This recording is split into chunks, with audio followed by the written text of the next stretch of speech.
नमस्कार साथियों, आपका स्वागत है। पिछले वीडियो में हमने बात की थी भारतीय हिमालय नदियों की। अब हम बात करेंगे प्रायद्वीपीय भारत की नदियों की।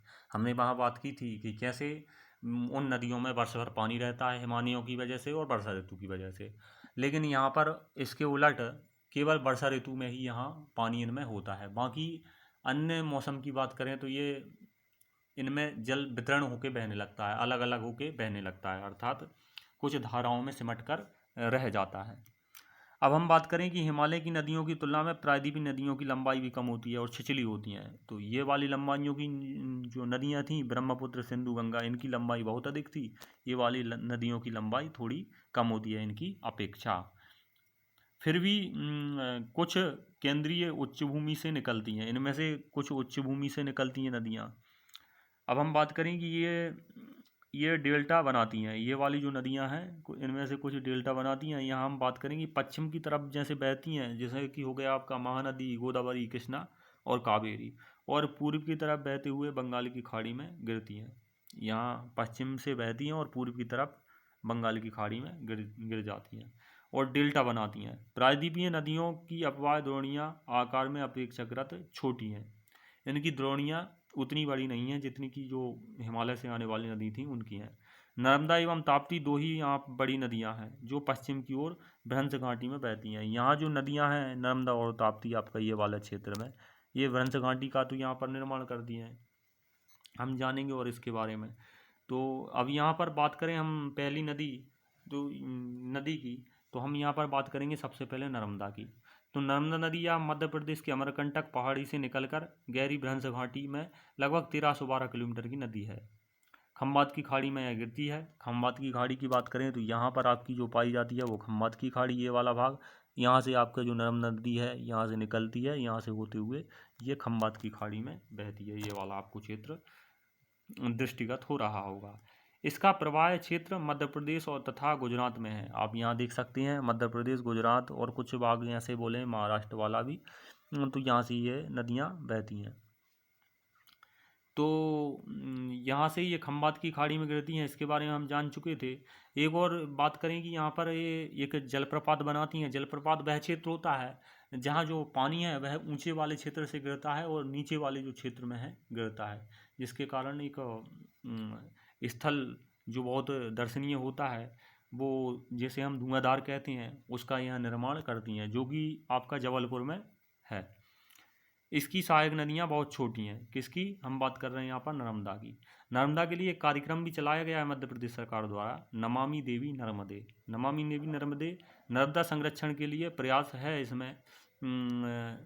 नमामि देवी नर्मदे नाम की एक योजना है यह, और इसके बारे में आप ज़्यादा जानना चाहें तो इसकी वेबसाइट है जो वेबसाइट, उसमें आप यहाँ पर इसको देख सकते हैं।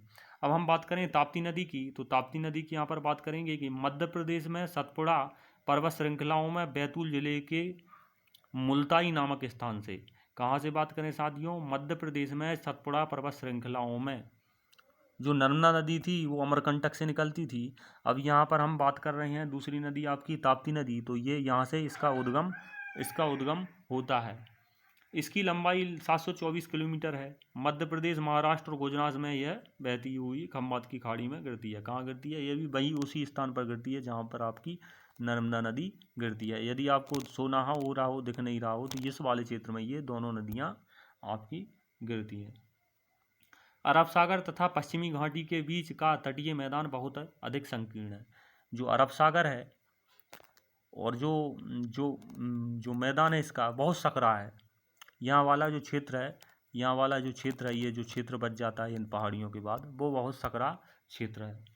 तो अब हम बात करें, हम बात कर रहे थे कि अरब सागर तथा पश्चिमी घाट के बीच का जो तटीय मैदान बहुत अधिक संकीर्ण है, इसलिए तटीय मैदान की लंबाई बहुत कम है। पश्चिम की ओर बहने वाली मुख्य नदियाँ साबरमती है आपका राजस्थान में, जो उदयपुर से सिरोही ज़िले से होते हुए गुजरात से होती है और खम्बात की खाड़ी में गिरती है। यहाँ जो साबरमती नदी है ना, उसके बारे में हमने चर्चा की।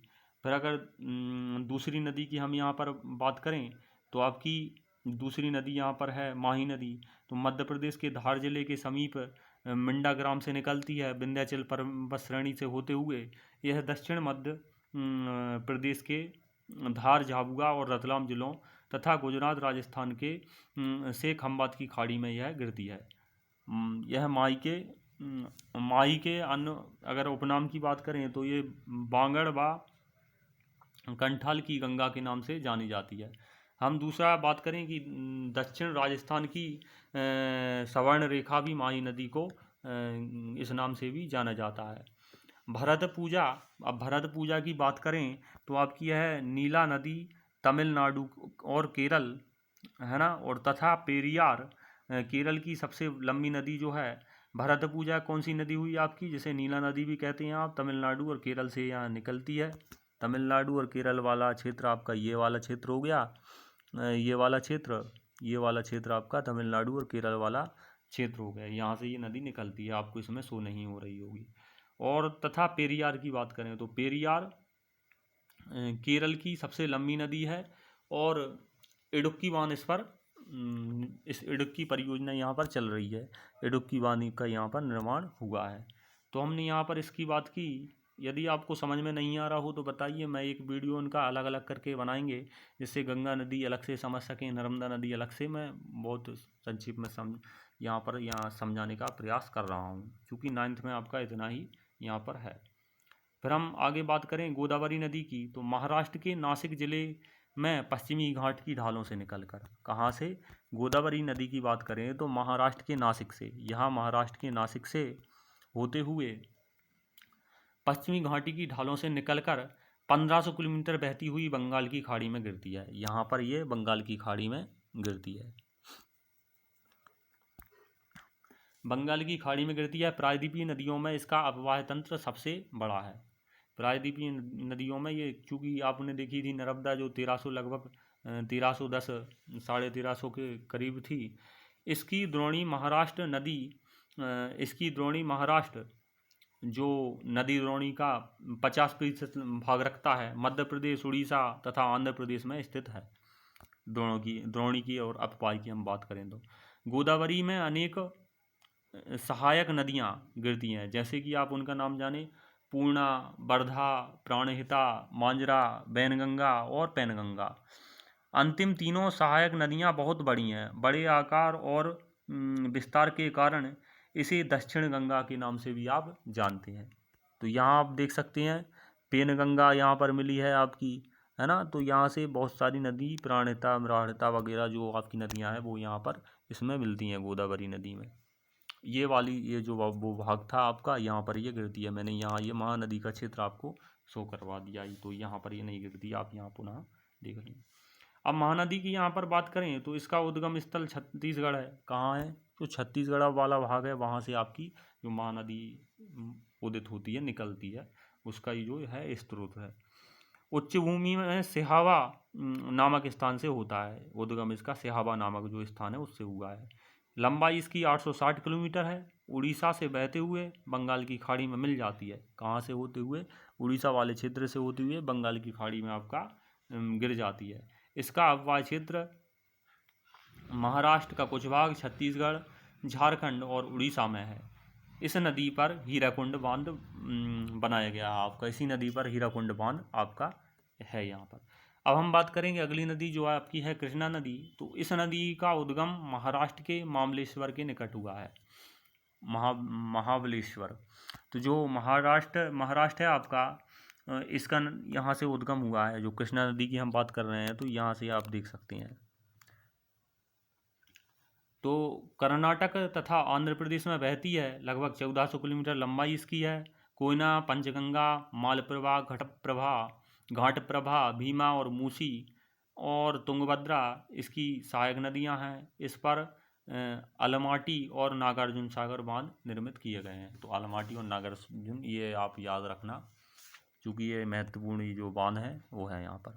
नागार्जुन सागर यहाँ पर आप ये देख सकते हैं, है ना। तो उसके बाद बात करेंगे हम कावेरी नदी। तो कावेरी नदी पश्चिमी घाट के ब्रह्मगिरी श्रृंखला से निकलती है। कावेरी नदी ऐसी में यदि आपको दिखाई दे रही हो तो ये वाली आपका जो कावेरी नदी है, ये वाली जो नदी है कावेरी नदी। तो कावेरी नदी पश्चिमी घाट के ब्रह्मगिरी श्रृंखला से निकलती है। कहाँ से निकलती है? ब्रह्मगिरी श्रृंखला। तथा तमिलनाडु में कुडलूर के दक्षिण में, जो तमिलनाडु है वहाँ कुडलूर है, वहीं के दक्षिण में बंगाल में की खाड़ी में मिल जाती है। ये वाला पूरा क्षेत्र आपका बंगाली खाड़ी से जाना जाता है नाम से, ये वाला जो पूरा क्षेत्र है। तो बंगाल की खाड़ी में ये यहाँ पर गिर जाती है, मिल जाती है। इसकी लंबाई 760 किलोमीटर है, लगभग 760 किलोमीटर आपकी, 750 किलोमीटर की इसकी लंबाई है। इसकी प्रमुख सहायक नदियाँ अमरावती, भवानी, हेमावती तथा कामबिनी हैं। इसकी ये सहायक नदियाँ आपकी यहाँ पर हैं। तो इसकी द्रोणी तमिलनाडु, द्रोणी अर्थात अववाहि क्षेत्र जो है वो तमिलनाडु में है, केरल और कर्नाटक में फैला हुआ है। भारत में जो दूसरा सबसे बड़ा जलप्रपात कावेरी नदी बनाती है, इसे शिवसुंदरम नाम से जाना जाता है। अब यहाँ पर बात करें कि प्रपात द्वारा उत्पादित विद्युत मैसूर, बेंगलोर तथा कोलार स्वर्ण क्षेत्र में प्रदान की जाती है। अब आप खोजिए कि भारत का सबसे बड़ा जो जलप्रपात है वह कौन सा है। ये आपके लिए होमवर्क है। इन बड़ी नदियों के अतिरिक्त कुछ छोटी नदियाँ हैं जो पूर्व की तरफ बहती हैं। अब हमने इन सारी नदियों की बात की, कृष्णा, कावेरी, गोदावरी, महानदी और नर्मदा, ताप्ती के बारे में बात की। अब हम यहाँ पर वो बता रहे हैं आपको कि छोटी नदियाँ भी हैं कुछ जो पूर्व की तरफ बहती हैं, जैसे दामोदर झारखंड, ब्राह्मणी आपकी हो गई उड़ीसा, बैतरणी उड़ीसा वाले क्षेत्र में बहती है, स्वर्णरेखा झारखंड, पश्चिम बंगाल और उड़ीसा वाले क्षेत्र में बहती है। और कुछ महत्वपूर्ण उदाहरण यहाँ पर आपको देखने को मिलेंगे।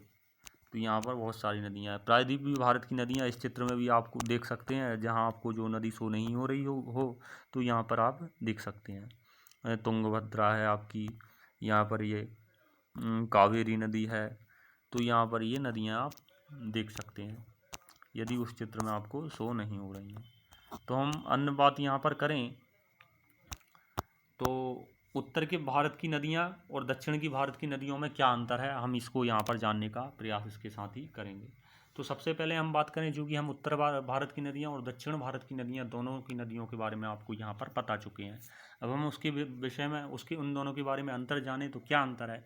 सबसे पहले उत्तर भारत की नदियाँ, एक साइड हम बात करेंगे जो नॉर्थ इंडियन नदियाँ हैं उत्तर भारत की नदियाँ, और एक तरफ हम बात करेंगे दक्षिण भारत की नदियाँ जो साउथ इंडियन रिवर है। तो सबसे पहले हम करेंगे उत्तर भारत की नदियाँ जो हिमालय की नदियाँ हैं। तो सबसे पहले तो यही अंतर हो गया कि ये हिमालय क्षेत्र से बहती हैं और ये प्रायद्वीपीय भारत से बहती हैं। हिमालय क्षेत्र से बहती हैं और प्रायद्वीपीय भारत से बहती हैं। तो आप यहाँ पर अंतर इनमें लिख सकती हैं। तो दूसरा अंतर क्या है, मैंने आपको बताया था कि नदियों का उद्गम हिमालय और प्रायद्वीपीय पठार के उत्तरी ढाल में स्थित है। अब हम दूसरे अंतर की बात करें कि इसमें जलप्रपातों की संख्या कम है। यहाँ पर जलप्रपातों की संख्या कम है और यहाँ वाले जो यहाँ वाली नदियाँ हैं उनमें जलप्रपातों की संख्या अधिक है। क्यों है ऐसा? क्योंकि यहाँ पर ये बीच में आपको छोटा क्षेत्र दिखाई यहाँ पर देगा। फिर यहाँ पर अगले बात करें कि इनमें इसका उपयोग यातायात के लिए किया जाता है। इन नदियों का उपयोग यातायात के लिए किया जाता है। जैसे गंगा में आप देख सकते हैं नेशनल वाटर जो वे हैं उनको आप देख सकते हैं। आप खोजिए कि कितने वाटर वे हैं अपने भारत में, आप इसको भी यहाँ पर खोजिए। यातायात के लिए इनका उपयोग नहीं होता है। यातायात अर्थात आवाजाही जो है उसके लिए इसका उपयोग नहीं होता है। यहाँ पर इनमें जो नौकाएँ हैं, जहाज, वो चलते रहते हैं छोटे मोटे। नदियाँ गहरी घाटियों का निर्माण करती हैं। ये गहरी घाटियों का निर्माण करती हैं स्टार्ट में, प्रारंभ में जहाँ बहती हैं वो, और चौड़ी घाटियों में प्रवाहित होती हैं। ये चौड़ी घाटियाँ बहुत चौड़े क्षेत्र में प्रवाहित होती हैं। अब यहाँ पर बात करें कि चूँकि जल इनमें ही अधिक होता है, नदियों के प्रवाह मार्ग में अनेक विसर्पण हैं। भाई यहाँ पर जो नदियाँ हैं इनका ढाल प्रारंभ में तो बहुत ज़्यादा है, फिर यहाँ पर ढाल ना होने के कारण ये फैल जाती हैं, ऐसी ऐसी होकर चलती हैं। जबकि ये ज़्यादातर आपकी सीधी रेखा में यहाँ पर ये वाली नदियाँ आपकी चलती हैं।